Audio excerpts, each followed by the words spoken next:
Today is September 26. Hello everyone, this is Daily US Stock News by Kyle, bringing you the latest stock market updates every day. Please subscribe and stay tuned for more videos. Gold prices hit historic high, oil prices long-term bullish. Today, both the S&P and Dow Jones hit new highs again, and tomorrow, we will have an important speech from Powell. The Asian ultra-low-sulfur fuel oil market faced pressure this Wednesday as Kuwait's Al Zour refinery announced the sale of ultra-low-sulfur fuel oil for loading between October and December. This news brought new supply expectations to the market. With signs of tight supply easing, the October ultra-low-sulfur fuel oil spot premium over Singapore's quotation fell, and the near-month crack spread dropped to $14.90 per barrel.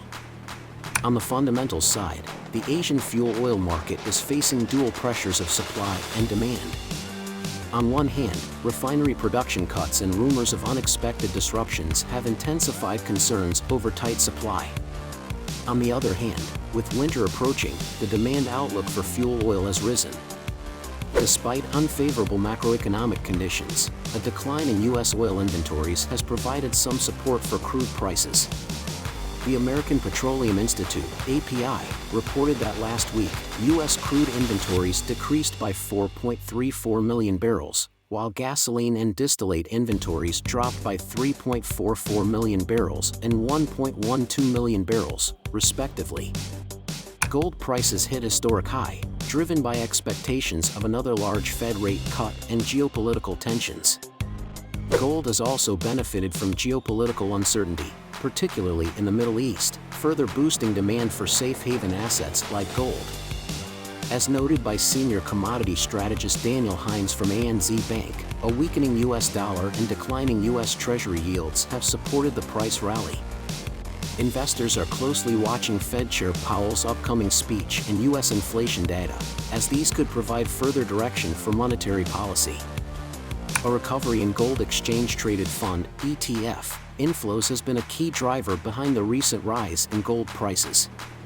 Global gold ETFs saw a net inflow of 28.5 tons in August, reversing years of net outflows.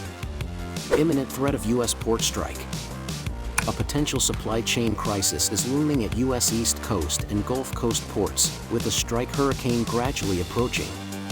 The International Longshoremen's Association, ILA, has accused the U.S. Maritime Alliance, USMX, of underpaying workers and has threatened to strike if a new wage agreement is not reached before the contract expires on September 30th. According to the ILA, this strike will affect dozens of ports from Maine to Texas, causing severe disruption to U.S. cargo shipments. 1. Apple cuts interest rate on Apple Card savings account. Apple, in partnership with Goldman Sachs, has notified users via push notifications that the latest annual interest rate for the Apple Card savings account has dropped from 4.4% to 4.25%. Although Apple never explains the reasons for yield changes, similar to broad money market funds, the returns on such savings accounts are usually closely tied to Federal Reserve interest rate policy and fluctuations in the U.S. Treasury market.